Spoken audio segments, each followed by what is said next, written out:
痛みを感じろ。痛みを考えろ。痛みを受け取れ。痛みを知れ。痛みを知らぬ者に本当の平和はわからん。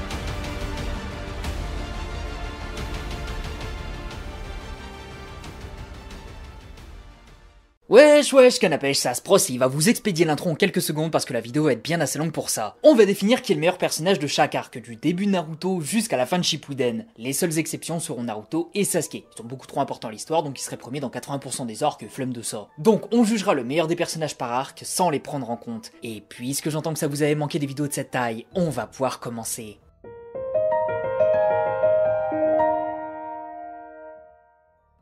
Allez, on commence assez rapidement avec le tout premier arc entre guillemets de Naruto, l'introduction qui va commencer du chapitre 1 et qui se finit juste avant la mission au pays des vagues. Ici, très peu de personnages sont mis en avant, donc difficile de qualifier le meilleur. Mais selon moi, il y en a quand même un qui se démarque un petit peu, c'est Iruka. Iruka, on le découvre au tout début, c'est un gamin qui a perdu ses parents comme Naruto, sauf que son destin sera intrinsèquement lié à ce dernier. En effet, il a perdu ses parents lors de l'attaque de Kyuubi. En perdant ses parents, il a commencé à ressentir une certaine souffrance, la solitude. Sa solitude l'a poussé à faire des bêtises pour se faire remarquer, jusqu'à être remis dans le droit chemin par le troisième Hokage. Et normalement, tout se dessine dans votre tête. Iruka, c'est un Naruto d'une autre époque, un gamin qui a perdu ses parents à cause de Kyuubi et qui était contraint de faire des bêtises pour attirer l'attention sur lui. Les deux sont donc reliés par leur solitude, mais également par Kyuubi. Sauf que contrairement aux autres habitants, Iruka a décidé de voir Naruto comme Naruto, pas comme le satané démon renard que tout le monde craint. Il sait ce que ça fait d'être seul, d'avoir tout perdu à cause de Kyuubi et il refuse qu'un gamin ait à subir ce qu'il a vécu. Je sais qu'Iruka n'est pas forcément le personnage le plus populaire, vu qu'il a jamais été vraiment mis en avant, mais c'est vraiment grâce à lui que Naruto est devenu cet être de lumière qu'il est aujourd'hui. Et mention spéciale à l'anime qui nous a pondu la scène où Naruto lui demande d'être son père à son mariage. C'était incroyable.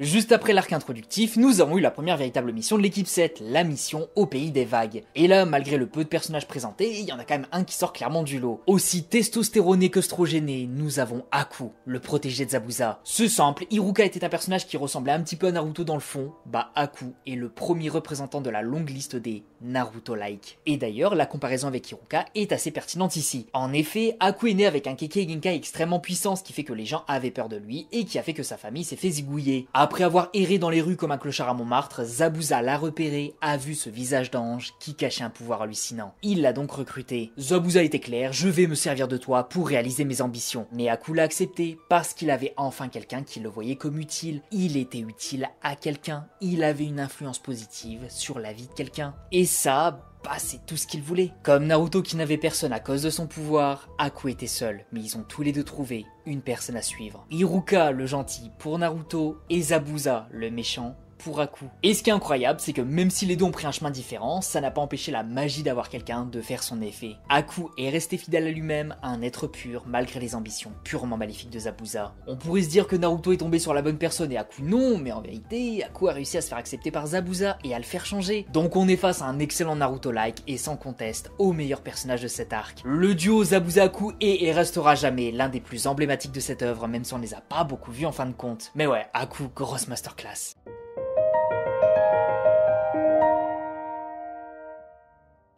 Petite précision avant de commencer, l'examen Chunin correspond selon moi à tout ce qui se passe avant l'attaque d'Orochimaru. Genre dès qu'il attaque, on change d'arc. Certains combinent les deux, d'autres divisent, et je fais partie de ces dernières catégories. En plus ça vous fait un arc de plus, bande de chanceux. Mais bref, pendant l'examen Chunin, il y a eu toute une panoplie de ninjas, tous plus incroyables les uns que les autres. Mais il y en a un qui est la manifestation parfaite de cet arc, et derrière qui une immense fanbase se réunit.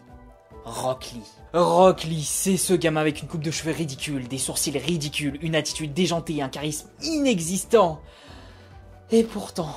oh bordel. Déjà, il casse la gueule à Naruto et Sasuke à la suite, sans transpirer. Les deux héros se disent alors, ouais bon, va peut-être falloir s'accrocher un petit peu parce que cet examen, ça va pas être de la tarte. Il sert donc de standard de difficulté, la valeur étalon de la puissance de cet arc. Ensuite, évidemment, quand il sauve Sakura, oh bordel ce flot de l'espace. D'autant plus que malgré sa défaite, on sous-entend via cette entité cosmique qu'est Tenten qu'en 1v1, il les aurait tordus comme des bretzels. Et évidemment, son combat avec Gaara. On y découvre son background, à savoir un ninja moqué de tous à cause de son manque de talent. Pour compenser, il s'est mis à travailler plus dur que quiconque, au-delà même de l'imaginable. Après sa rencontre avec Guy, il a commencé à prendre confiance en lui, à redoubler d'efforts, et à force de sueur, de sang et de 500 tours du village sur les mains avec des poids accrochés aux testicules, il est devenu le ninja le plus impressionnant de cet examen. En toute objectivité, évidemment. Ce qui m'a surtout marqué, c'est que même si on se doutait que Gaara allait gagner, Rock Lee nous y a fait croire. On y a cru jusqu'au bout. Il nous a touchés, il nous a motivés à se bouger les fesses, il nous a appris ce qu'est le travail acharné. Écoutez-moi bien.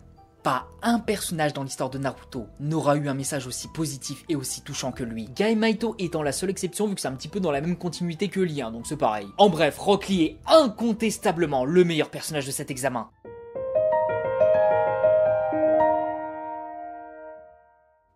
J'ai pas mal hésité sur celui-là. De base, je voulais mettre Neji, mais après mûre réflexion, je pense qu'il collerait plus à un autre arc, donc on va le laisser un petit peu pour l'instant. Et du coup, si c'est pas Neji, bah c'est forcément Gaara. Gaara, c'est exactement comme Aku, un Naruto-like, à la différence que lui a encore plus de points communs avec Naruto. C'est le Jinchuriki du démon à une queue, ce qui fait qu'il a été craint de tous, rejeté de tous, et qu'il a subi à peu près la même enfance que Naruto, à 2 exceptions près. Il avait encore de la famille, mais son daron voulait le zigouiller pour le tester.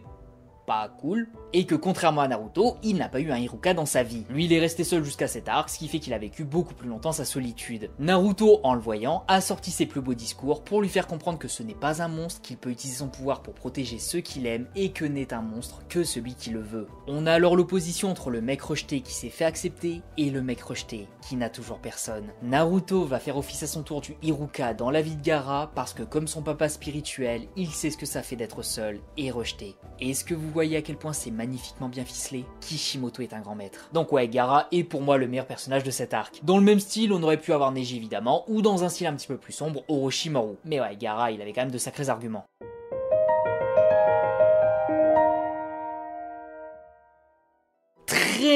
Très difficile à choisir, hein.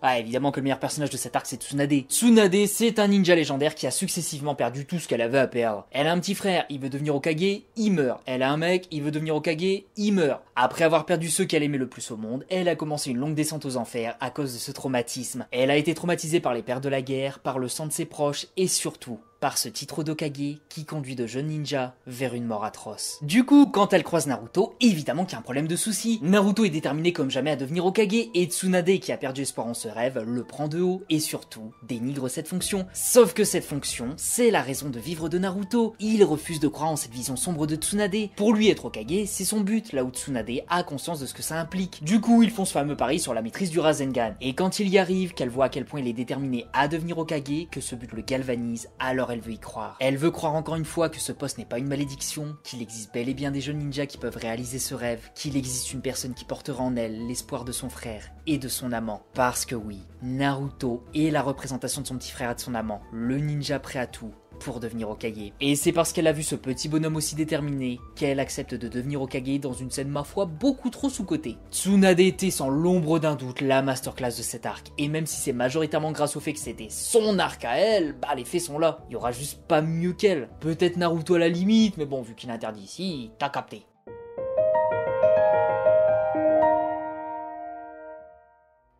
Ah bah c'est difficile de trouver le meilleur personnage d'un arc mettant en avant les deux personnages principaux qui sont interdits dans ce débat. Mais bon après, en vrai, le crew de Naruto pour cette mission a tellement été incroyable qu'ils auraient tous pu être premiers ici. J'hésitais énormément à mettre Choji premier d'ailleurs, parce que selon moi c'est celui dont l'évolution a été la plus folle et son combat était étrangement l'un des meilleurs. Mais je pense quand même que finalement je vais devoir choisir Neji ici. Neji parce que même si son arc narratif du méchant s'est conclu dans l'examen de Chunin, le fait de voir l'après Neji est tout aussi intéressant et ça vient conclure son arc en tant que personnage. Bon, pas besoin de vous refaire l'histoire mais dans cet arc, Neji dit définitivement adieu à l'ancien lui, l'aigri, le gars qui considère que tout est joué dès la naissance. Non, il ne va pas renier qui il est, il ne va pas fermer les yeux sur son propre génie, mais il va l'entretenir, l'utiliser, le développer, pour faire en sorte d'aider les autres. Dans cet arc, il veut doublement aider son ami Naruto qui l'a sauvé des ténèbres, et sauver son camarade Sasuke qui s'y enfonce petit à petit. Et on voit sa nouvelle détermination quand il accepte de se faire transpercer pour vaincre son adversaire et mettre tous ses espoirs dans ce raté, qu'est Naruto, le génie absolu qui compte sur le raté absolu. Voilà d'où est parti Neji.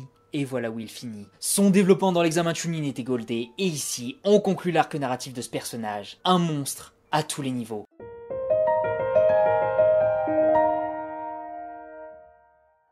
Alors attention, guerre civile en approche.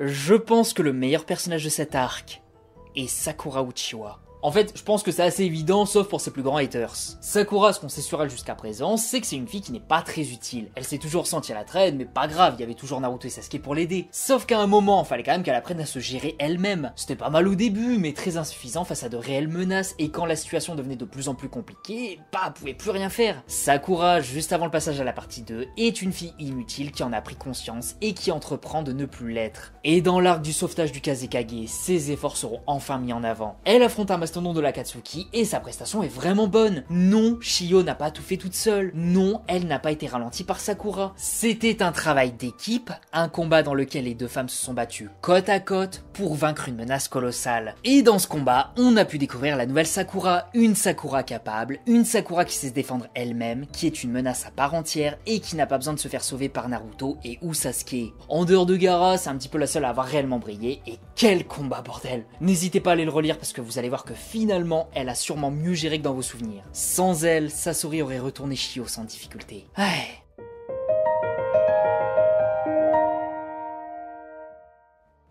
Arc extrêmement dispensable. Pas grand chose à dire, le seul personnage à avoir quelque chose à proposer, c'est Sai. Le reste ne fait rien de plus que ce qu'il fait déjà. Même Yamato, un nouveau personnage, n'a pas grand intérêt ici précisément, si ce n'est pour contenir Naruto. Et encore que je trouve ça très réducteur par rapport à ce qu'il est. Mais bref. Sai, très rapidement, c'est un ninja à la racine qui a enfoui ses émotions au point de ne plus être capable d'en ressentir. Au contact de Naruto et Sakura, il va se poser des questions vu que lui fonctionne par logique, là où les deux autres fonctionnent par émotion. Il va se demander pourquoi ils veulent ramener Sasuke, tout ça, et il va décider de changer de camp, d'accepter sa place dans la nouvelle équipe, de devenir l'ami de Naruto et Sakura et de ne pas éliminer Sasuke. Mais bon voilà, rien de bien folichon ici, l'arc était très court et pas grand chose de nouveau en dehors de deux nouveaux personnages dont un qui est assez en retrait malgré tout. Donc ça il est le meilleur personnage ici, mais c'est un petit peu par défaut on va dire.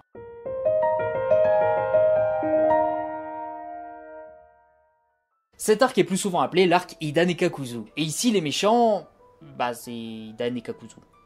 Pratique. Mais dans cet arc, nous avons eu l'envol de l'un des personnages les plus cool de la partie 1, Shikamaru. Ici, Shikamaru est confronté pour la première fois à quelque chose de nouveau pour son personnage, de la colère, une envie de vengeance. Lui qui est assez détaché de tout, se met soudainement à avoir une envie de venger son maître, tué par ce duo. Cette partie nous permet alors de mettre l'accent sur sa relation avec Azuma. Azuma a vu très rapidement son potentiel et il a essayé de le faire progresser, pas uniquement d'un point de vue capacitaire, mais d'un point de vue mentalité. Il a vu qu'il pourrait devenir un ninja sur lequel tout le monde peut compter, alors il lui a transmis la volonté du feu. Et Shikamaru a été une pépite tout le long de cet arc. Que ce soit dans sa mentalité, dans sa façon de gérer les situations, et comment ne pas parler de sa victoire face à Idan, bordel. Moi, c'est en la flamme de la volonté que je crois. Quant à toi, tout en bas, ton dieu, ce n'est plus ce Jashin ridicule, mais moi, et je vais te châtier. Oh bordel, osez me dire que c'était pas phénoménal ici. Et aussi, il y a la petite phrase de Sakura à la fin. Quoi, Shikamaru, tu t'es débarrassé de l'envoyé de l'Akatsuki tout seul? Incroyable. Vraiment, Shikamaru, le god de cet arc, je vais rien entendre.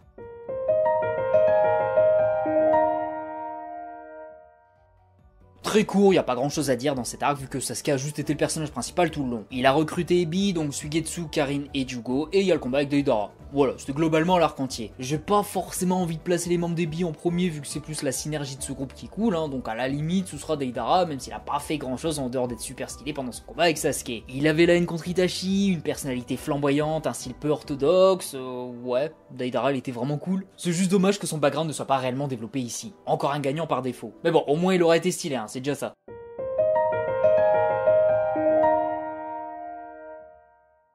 Probablement l'arc le plus inutile de Naruto vu que sa seule utilité a été la confrontation finale Naruto-Itachi durant laquelle ce dernier lui a transmis l'œil de Shisui. Le reste c'est on va retrouver Itachi pour retrouver Sasuke mais finalement c'est Itachi qui trouve Naruto avant. Voilà. J'ai rien contre cet arc, mais bon, on va pas se le cacher, il y avait quand même mieux à faire à la place. Donc évidemment, le meilleur personnage ici, c'est Itachi. N'empêche, quelle classe encore une fois. Du grand Itachi.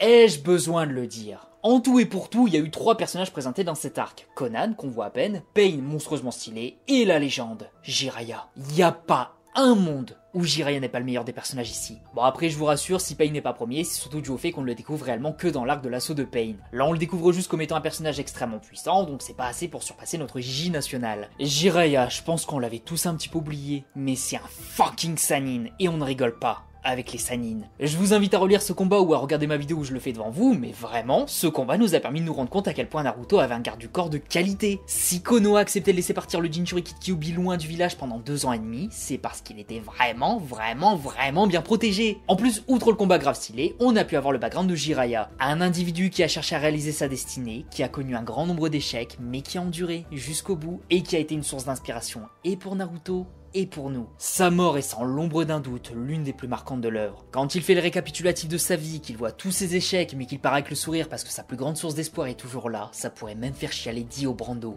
Ouais. Bref, Jiraiya est une pépite évidemment et il se devait d'être le premier ici.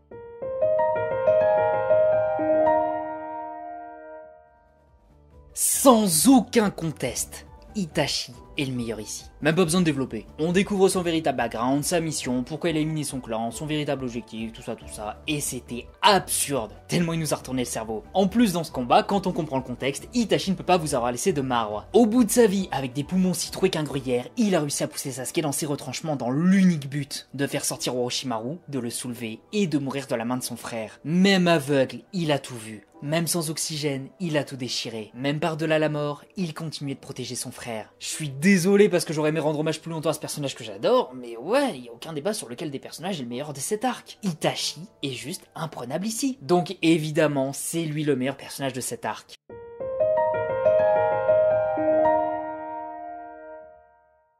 Vous en doutez également, le personnage principal de l'arc est le meilleur des personnages, à savoir Nagato. Et pour Nagato, on revient sur la même configuration qu'à Kuwagara. Nagato, c'est un Naruto-like dans le sens où c'est aussi l'élève de Jiraiya. Ils ont tous les deux été considérés comme les enfants de la prophétie, et les deux faces d'une même pièce. La prophétie disait que l'élève de Jiraiya allait soit porter la paix, soit le chaos, et c'est littéralement l'opposition entre Naruto et Nagato. Son histoire, vous la connaissez, il a grandi dans un petit pays entre 3 pays en guerre, donc c'était assez chaud sa mère. Il a perdu ses parents, son meilleur ami, son chien, et il a décidé que stop, ça suffit, quand il y en a marre, il y a mal à barre. Du coup, il a compris pas mal de choses. Le monde est pourri et il ne peut pas être changé de manière définitive. Et d'ailleurs, il le dit lui-même à Naruto, il sait que sa solution de bombe nucléaire pour dissuader le monde de faire la guerre, c'est cool, mais c'est que ça va pas durer. Mais après avoir autant vécu les misères de ce monde, il se dit que la seule chose qu'il peut faire pour aider, c'est de lui accorder quelques années de répit. Du coup, on est sur un personnage qui a parfaitement conscience de la difficulté de ce monde et qui met Naruto face à ses propres contradictions. Et on va pas se le cacher, il le fait avec un certain style. Bon allez, vas-y, on se le remet. Nous sommes tous égaux devant la douleur provoquée par la perte d'êtres chers.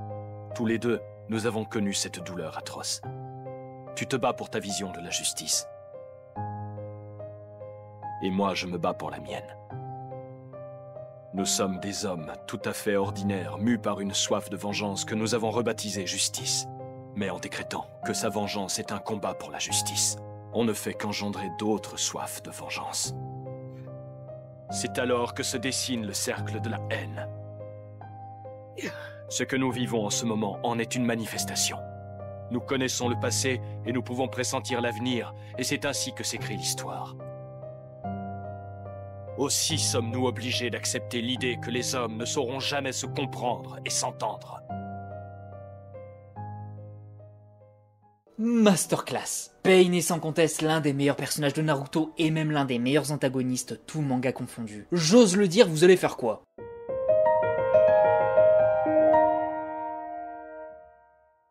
Étrangement, malgré la ribambelle de personnages, il n'y en a pas énormément qui sortent du lot ici. De base, je vous aurais dit Sasuke, mais si je me cantonne aux règles, bah, pas grand monde, hein. Il y avait les 5 Kage qui ont tous eu leur petit moment de gloire, notamment Gaara. T'as Obito en mode giga coup de pression, t'as l'équipe Taka qui s'est grave bien défendue. Mais globalement, la masterclass en dehors de Sasuke, bah, c'est Danzo. Danzo, c'est pas le personnage le plus apprécié, ça c'est sûr. Mais honnêtement, on a eu pas mal de choses sur lui. On a compris qu'il représente ce ninja traditionnel, très ancré dans la culture de son époque. Un ninja, pour lui, c'est quelqu'un qui agit dans l'ombre, quitte à porter tout le poids de la haine du monde sur ses épaules. Et c'est littéralement ce qu'il fait et qui il est. Le ninja qui prend les décisions les plus terribles, mais malheureusement, les décisions les plus nécessaires. Déjà par rapport au massacre du clan, comme l'expliquait Obito. Ensuite pendant le conseil des 5 Kage, où il manipule Mifune pour lui donner les pleins pouvoirs. Après oui, ça a foiré effectivement, ce qui fait que Konoha avait perdu toute la confiance des autres, mais globalement, il a tenté, et ses intentions étaient nobles. Il voulait la protection protection de son village. Et puis contre Sasuke, il a pas hésité à vouloir se battre contre qui il croyait être Madara et n'a même pas hésité à sacrifier sa vie pour ce en quoi il croit. Madara et Sasuke représentaient une menace pour Konoha, donc il a donné sa vie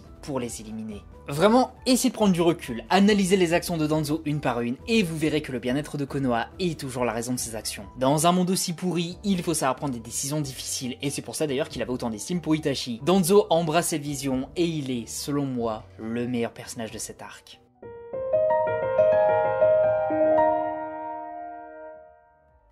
Bon, pour le contexte, cet arc c'est ce qui se passe avant la Grande Guerre, du coup, du Conseil des 5 Kage jusqu'au début de la Grande Guerre. Et pas grand chose à dire ici, vu qu'il n'y a pas eu beaucoup de choses non plus, mais il y a quand même un événement assez intéressant, le combat Kisame contre Guy, dans lequel Guy nous a montré ce qu'est la fougue de la jeunesse, et dans lequel Kisame nous a montré pourquoi. C'est un personnage incroyable. Ici, on découvre enfin son background. Un personnage dont la fidélité à son village était absolue, au point de décimer ses propres compagnons juste pour ne pas que des informations compromettantes fuitent sur son village. D'ailleurs, quand j'y pense, personne ne considère Kisame comme un enfoiré vis-à-vis de ça, alors que si ça avait été Danzo, oh là ça se ferait plaisir. Mais bref, Kisame a ensuite compris que même le Kage de son village était un pantin, ce qui a forgé sa mentalité que le monde est juste corrompu et que les puissants tirent toujours les ficelles. Et vous savez il a fait quoi juste après? Eh bah il a accepté sa place sur le grand échiquier du monde. Le monde il est corrompu? Tant pis, il continuera de faire ce qu'il fait de mieux, être fidèle au groupe auquel il appartient. Et on le voit au moment de sa mort, il a tout fait pour faire ce qui lui semblait juste, à savoir se sacrifier pour que Konoha ne récupère aucune info sur l'Akatsuki. Il nous a prouvé que même s'il fait partie des méchants entre guillemets, il conserve des valeurs, il reste fidèle à son groupe, au même titre que les ninjas de Konoha sont fidèles à leur village. Kisame aura prouvé être un valeureux ninja, peu importe son camp et peu importe ses actions. Quel beau gosse quand même.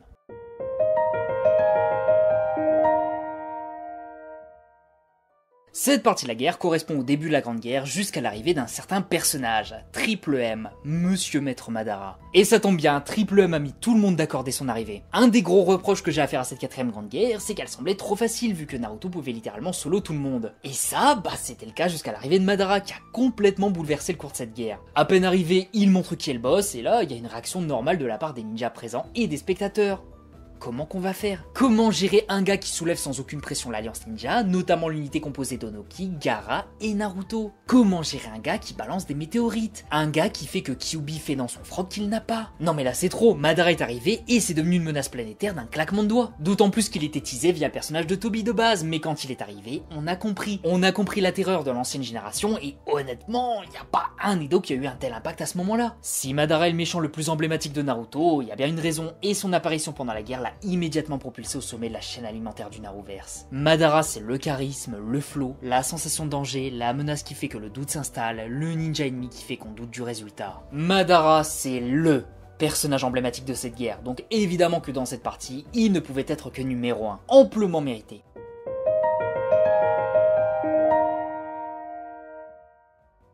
La partie climax correspond au moment où il y a les 3 gros affrontements légendaires entre les 5 Kage et Madara, le groupe de Naruto contre Obito et Itachi et Sasuke contre Kabuto. On va même étendre cette partie jusqu'à l'apparition de Kaguya. Et là, franchement le choix il est presque impossible. Comment choisir entre Itachi qui a arrêté les Dotensei, Madara qui a ridiculisé les 5 Kage ou Obito qui est entré en guerre psychologique avec Naruto? Bah c'est presque impossible. Mais presque impossible ne signifie pas impossible. Impossible n'est pas Aspros. Parce qu'après pas mal de réflexions, je vais donner la victoire à Obito. Dès que le masque est tombé, on est entré dans une guerre psychologique avec Naruto. Obito, c'est Naruto Uchiwa, un gamin qui voulait plus que tout devenir Hokage et protéger ses camarades, mais qui a échoué, qui a sombré, qui a abandonné ses valeurs. En confrontant Naruto, il s'est donné pour mission de le convaincre de le rejoindre, parce qu'il voulait qu'il arrête de souffrir, qu'il puisse devenir Hokage dans son monde. Obito veut la paix pour tous, tout comme Naruto, mais là où Naruto veut l'obtenir par la confiance, Obito veut l'imposer par la force. Et ce qui est génial, c'est que quand il confronte Naruto, c'est avant tout pour se convaincre lui-même. Se convaincre que sombrer était inévitable et que n'importe qui aurait sombré comme il l'a fait. Si Naruto, son double de lui enfant, sombre, alors c'est que son changement de personnalité était inévitable. Obito se devait de le faire sombrer son petit lui. Et j'adore comment tout s'est goupillé. Donc ouais, ça a été difficile, surtout vu les masterclass des autres persos cités, mais je pense qu'Obito a clairement les arguments pour être qualifié de meilleur personnage de cet arc. Choix difficile, vous me direz ce que vous en pensez.